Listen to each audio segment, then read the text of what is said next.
Hello everyone, my self गगन। और आज देखिए हम क्या करेंगे। आज जो हम टॉपिक कर रहे हैं उसकी बात करें अगर तो ये स्ट्रेट लाइन का टॉपिक है। और देखिए 10th के अंदर भी हमने ये टर्म सुनी थी कि स्ट्रेट लाइन तो हम सुनते आ रहे हैं, लेकिन अब हम जो है 11th के अंदर हो चुके हैं।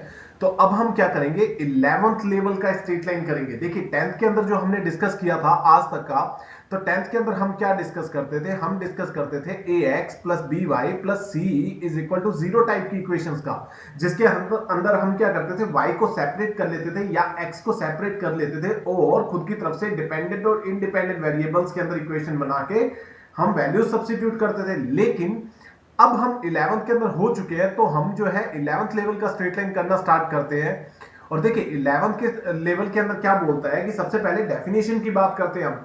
देखिए डेफिनेशन की अगर बात करें तो डेफिनेशन हमें क्या कहती है, a locus of a moving point where if we join two points together then all points must lie on this path. अच्छा, ये तो हुआ साइंटिफिक तरीका, लेकिन अगर मुझे इसको नॉर्मल लैंग्वेज में करना हो तो मैं कैसे कहूंगा। सबसे पहले तो देखिए हमें जो है लोकस के बारे में पता होना चाहिए। लोकस का मतलब क्या होता है, एक पाथ और एक कर्व। देखिए कर्व या ये कह दो कि a relation between two variables, a relation between variables। ठीक है, तो अब होगा क्या कि अब हम बात करते हैं सबसे पहले कि ये होता क्या है। देखिए सबसे पहले इसने बोला हमें लोकस जो है वो कैसा है। लोकस जो ऐसा है जिसके अंदर अगर मैं किन्हीं भी दो पॉइंट्स को अपनी मर्जी से सिलेक्ट करके उनको अगर मैं मैच कर देता हूं या उनको मिला देता हूं तो होगा क्या, सभी पॉइंट्स टुगेदर लाई करेंगे उस पर। तो उसी चीज को अब मैंने ध्यान में रखते हुए मैंने क्या किया, अपनी तरफ से मैंने एक कर्व ले लिया। Let's say this is over curve और ये हमारा एग्जांपल फर्स्ट है। ठीक है, तो एग्जांपल फर्स्ट के अंदर मैंने कहा कि क्यों ना मैं दो पॉइंट्स ले लूं, एक ए और एक बी। मैंने इन दोनों पॉइंट्स को अलग से सेपरेटली अपनी तरफ से सिलेक्ट कर लिया और हुआ क्या, मैंने कहा कि अब मैं इन दोनों को मैच करूंगा। जब मैंने मैच किया तो होगा क्या, ये दोनों मैच हो गए। और जैसे ही मैच हुए तो मैंने क्या देखा कि बेचारे बचे हुए पॉइंट्स बी, सी और डी। ओके, तो ये बी सी डी जो पॉइंट्स है वो कभी भी इस पे लाई नहीं करेंगे। No no no no no no. तो the points C and D not lies on A B path. Okay, तो इसका मतलब क्या हुआ सर, डेफिनेशन तो फेल हो गई। अच्छा, जब डेफिनेशन फेल हो गई तो अब हम डेफिनेशन के अकॉर्डिंग काम करते हैं ना। तो हमने क्या किया, अपनी तरफ से पहले जो है एग्जांपल टू के अंदर मैंने क्या किया, अपनी तरफ से पहले ही एक पाथ को डिसाइड कर लिया। मैंने कहा कि क्यों ना मैं इस पाथ के अंदर जाऊंगा, ए और बी के अंदर। ठीक है, ए से बी मैंने एक स्ट्रेट लाइन मतलब एक स्ट्रेट पाथ जो है मिनिमम डिस्टेंस का वो मैंने अपनी तरफ से कवर कर लिया। अब मैंने कहा कि इसके ऊपर लेट्स से मैं अगर पॉइंट्स लेता हूं, एक पॉइंट यहां, एक पॉइंट यहां और एक पॉइंट यहां। तो जब मैंने इन पॉइंट्स को लिया और आपस में मैच करना स्टार्ट किया तो let's say this point is B और this point is C, this point is D and this point is E. और अब मैंने क्या देखा कि हाँ बिल्कुल सर, अब देखिए पाथ के ऊपर सभी पॉइंट्स आ रहे हैं। कौन कौन से, सी, डी और ई। ये तीनों पॉइंट्स जो है हमारे पाथ के ऊपर सेटिस्फाई हो रहे हैं, या हमारे पाथ जो हम जिस रास्ते पे जा रहे हैं उसी रास्ते पे ये मिल रहे हैं हमें। तो हमने क्या देखा कि हाँ ठीक है, अगर इस टाइप की कंडीशन आपको दिखती है, अगर इस टाइप का आपको व्यू मिलता है तो इस टाइप का जो पाथ है या कर्व जो है वो क्या होगा, वो कर्व जो है स्ट्रेट लाइन को शो करेगा। ये कर्व जो है हमारा क्या बन गया, स्ट्रेट लाइन बन गया। ठीक है, ये तो हुई स्ट्रेट लाइन की बात कि हमने बेसिक से जो है 11th लेवल की डेफिनेशन कर ली। अब हम इससे आगे कहां चलेंगे, अब हम एक टर्म यूज करते हैं, कार्टेशियन सिस्टम और rectangle system. Okay, rectangular system. तो देखिए अगर इसकी बात करें तो इसकी बात करने के लिए सबसे पहले तो हमें यह पता होना चाहिए, हमने ग्राफ के बारे में पूरा डिस्कस किया हुआ है कि ग्राफ जो है हमारा क्या होता है कि जहां पर जो प्रिंसिपल एक्सिस है कट करते हैं उस पॉइंट को बोलते हैं ओरिजिन, जिसके कोऑर्डिनेट होते हैं 0,0। इसको मैं क्या बोलूंगा, ये ओरिजिन है हमारा। ठीक है, और लेट्स से मैंने कोई एक पॉइंट लिया P x comma y. Okay, जब मैंने पी एक्स कोमा वाई किसी एक सिचुएशन पे ले लिया, अपनी मर्जी से रैंडमली सिलेक्ट कर लिया, तो मुझे क्या मिलेगा, ये हमारा एक्स एक्सिस होगा और ये हमारा वाई एक्सिस होगा। ओके, और साइड वाला हमारा जो लेफ्ट हैंड साइड का एक्सिस होता है, जो लेफ्ट हैंड साइड की तरफ जा रहा होता है उसको हम एक्स डैश एक्सिस बोलते हैं। ओके, और ये बोलते हैं कि इस तरफ जो x की वैल्यूज आएंगी वो नेगेटिव आएंगी, और जो डाउनवर्ड का ग्राफ होता है, डाउनवर्ड की जो वैल्यू होती है इसे हम बोलते हैं y डैश एक्सिस। यहां पर y की वैल्यूज जो है नेगेटिव होती है। और हमेशा इनको डिनोट करने का तरीका क्या होता है, पॉइंट्स को डिनोट करने का तरीका होता है पी एक्स कोमा वाई, मतलब एक्स के कोऑर्डिनेट या जो हॉरिजॉन्टल लाइन है, ये जो लाइन है इसे हॉरिजॉन्टल लाइन भी कहते हैं। हॉरिजॉन्टल लाइन के जो कोऑर्डिनेट्स हैं वो पहले आते हैं, और जो वर्टिकल लाइन है ये हमारी वर्टिकल लाइन है, इसको बोलते हैं वर्टिकल एक्सिस। तो इस वर्टिकल एक्सिस के जो पॉइंट्स हैं वो हमेशा बाद के अंदर आएंगे, ठीक है। तो अब होगा क्या कि अगर मैं लेट्स से अगर इस पॉइंट की बात करूं, ये तो P हो गया, अगर मैं A पॉइंट की अगर बात करूं तो A पॉइंट मेरा क्या होगा, यहां पर A पॉइंट जो है वो होगा x, 0, क्योंकि देखिए इसने x पे कितने पाथ को ट्रेवल किया, इसने x पे x डिस्टेंस को कवर किया है 0 से, ओके। और सिमिलरली जो है, अब मैं किसकी बात करूंगा, सिमिलरली मैं बात करूंगा इस पाथ की, ये जो पाथ है, ये वाला पाथ, ये पाथ कितना होगा, ये पाथ होगा y, और ये जो डिस्टेंस है, अगर मैं इस डिस्टेंस की बात करूं तो ये कितनी है, y।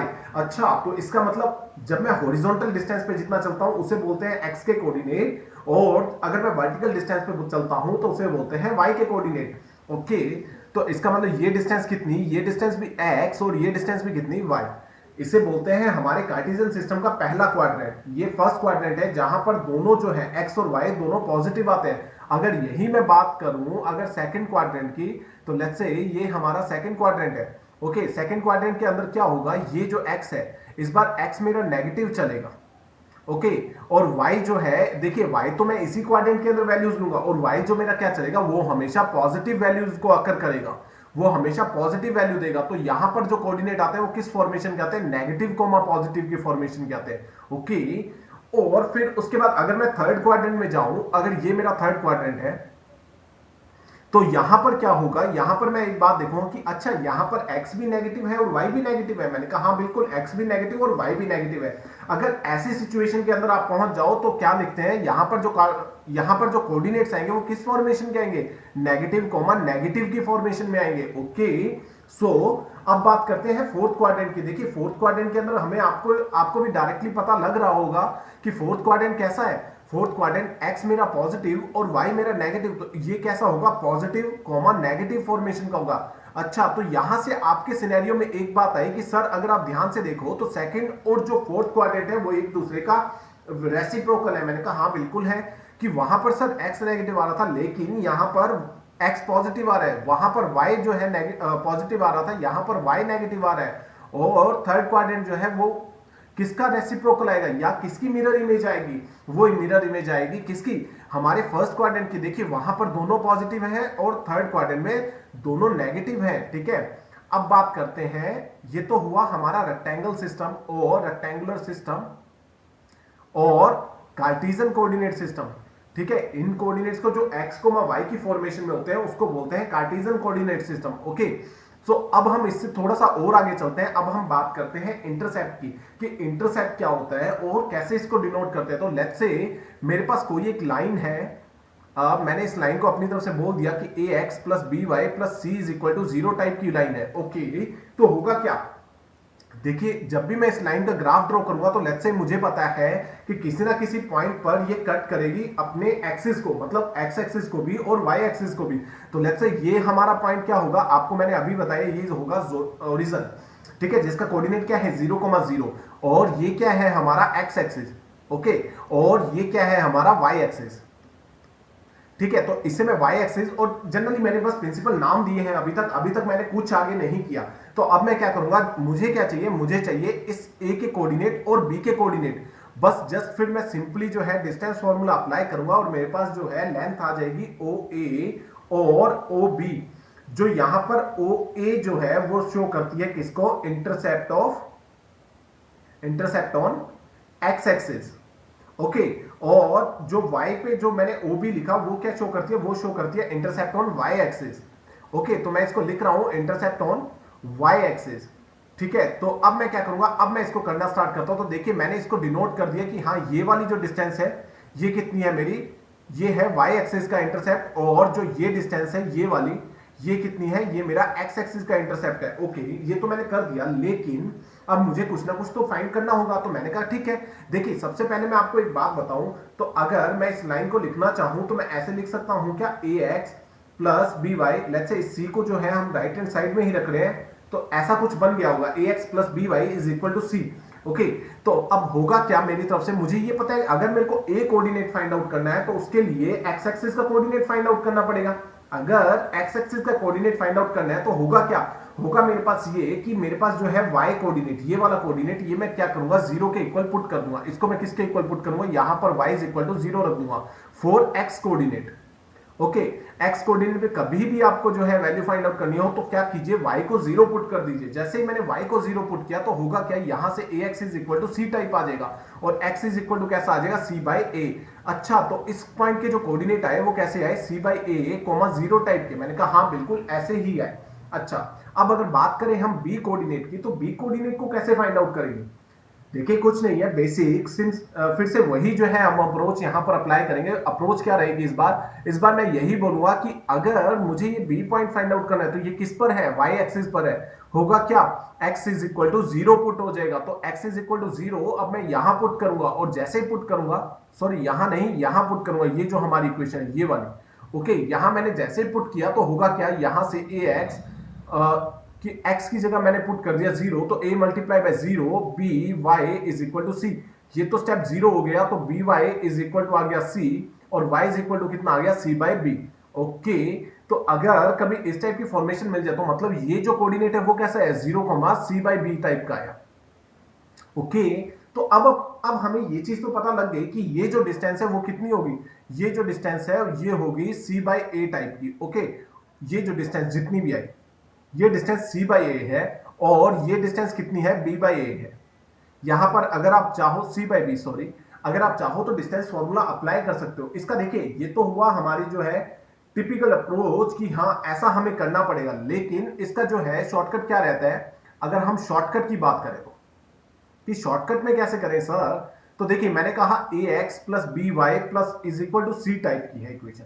ओके, तो होगा क्या, c को सबसे पहले हम जो है दोनों साइड में c से डिवाइड कर देते हैं, तो होगा क्या, ax upon c plus by upon c is equal to 1 की वैल्यू आ जाएगी। ओके, अगर जब मुझे इस टाइप का सिनेरियो मिल गया, मतलब मैंने राइट हैंड साइड में अगर ध्यान से देखो तो मैंने यहां पर सिर्फ 1 बनाया है, 1 बनाया है।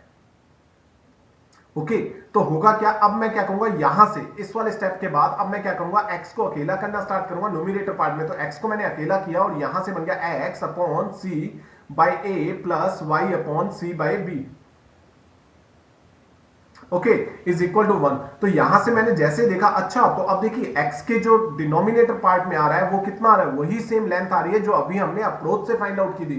तो इसका मतलब x के अपॉन में जो वैल्यू आई प्लस y के अपॉन में जो वैल्यू आई वो कैसी आई, उन दोनों के इंटरसेप्ट्स को शो कर दिया कि x एक्सिस पे इंटरसेप्ट इस लाइन का कितना होगा, c बाई a लेंथ का, और y एक्सिस पे कितना होगा, c बाई b लेंथ का होगा। ओके, ये तो हमारी हुई सेकंड बात। अब अगर बात करें थर्ड बात की, तो सबसे पहले हम जो यहां पर अब एक कॉमन टर्म यूज करेंगे जो होगी स्लोप के बारे में, कि स्लोप क्या होता है किसी भी एक लाइन का। देखिए स्लोप का मतलब कुछ नहीं है, हमें यह देखना है कि एंगल ऑफ इंक्लिनेशन उस लाइन का कितना है एक्स एक्सिस के साथ में।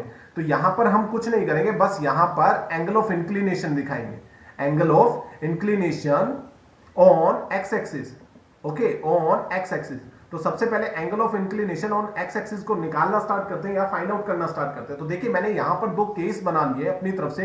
मैंने कहा है ये मेरा केस फर्स्ट है, अगर हो सकता है लाइन कुछ इस तरह की फॉर्मेशन की आ रही होगी, लाइन को मैं लिख लेता हूं a x plus b y is equal to C, और यहां पर फिर से वही कट कर रही होगी ए और बी पर। लेकिन इस बार होगा क्या कि इस बार ये वाला एंगल मैं मेजर करूंगा और ये एंगल कितना आएगा, थीटा आएगा। और यहां से देख के पता लग रहा है कि ये एंगल जो है वो क्या है, एक्यूट एंगल है। Theta is equal to acute angle, और let's say this is theta is less than pi by 2 और 90 डिग्री। ठीक है, यहां पर मैं ये दोनों बातें लिख रहा हूं, थीटा जो है वो 90 डिग्री से छोटा है, थीटा जो है उसके बराबर हो सकता है, कोई बड़ी बात नहीं है। ठीक है, ये तो सिर्फ मैं एंगल निकाल रहा हूं, मैंने इंटरसेप्ट की बात तो अभी की नहीं तो कुछ बच्चे ये बोलेंगे सर 90 पे इंटरसेप्ट कैसे निकलेगा। मैंने कहा सिर्फ एक्स एक्सिस पे निकलेगा, वाई पे नहीं निकलेगा, वाई पे इनफाइनाइट बन जाएगा। ठीक है, अब बात करते हैं सेकंड की, और सेकंड की अगर बात करूं तो ये हमारा केस सेकंड है। अगर केस सेकंड की अगर मैं बात करूं तो फिर से वही, इस बार क्या देखूंगा मैं, थीटा जो है वो कितना आ रहा है। हमेशा याद रखना है आपने, एंटी क्लॉक मैनर में जो है थीटा की बात करनी है, एंटी क्लॉकवाइज मतलब घड़ी की उल्टी दिशा में, घड़ी की बिल्कुल अपोजिट चलना है आपने। ओके जैसे आप घड़ी के अपोजिट गए तो आप लोगों ने क्या देखा कि हाँ भैया ये तो एंटी क्लॉकवाइज मैनर में चला गया है। अगर ये एंटी क्लॉकवाइज मैनर में गया तो यहां से मुझे थीटा दिखा, थीटा कैसा दिखा, ऑब्ट्यूज दिखा, मतलब क्या दिखा, थीटा जो है वो मेरा 90 से बड़ा दिखा।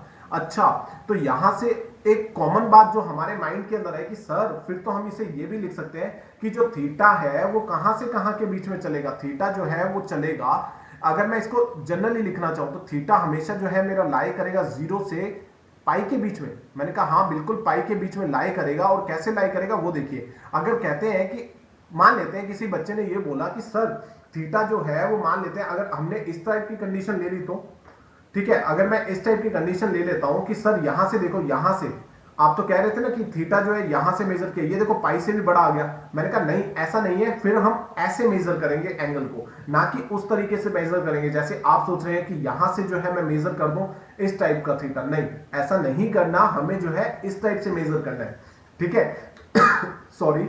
तो हमें यही याद रखना है कि हमेशा जो है थीटा वो कहां से कहां के बीच में लाई करता है, वो लाई करता है थीटा 0 से लेके पाई के बीच में।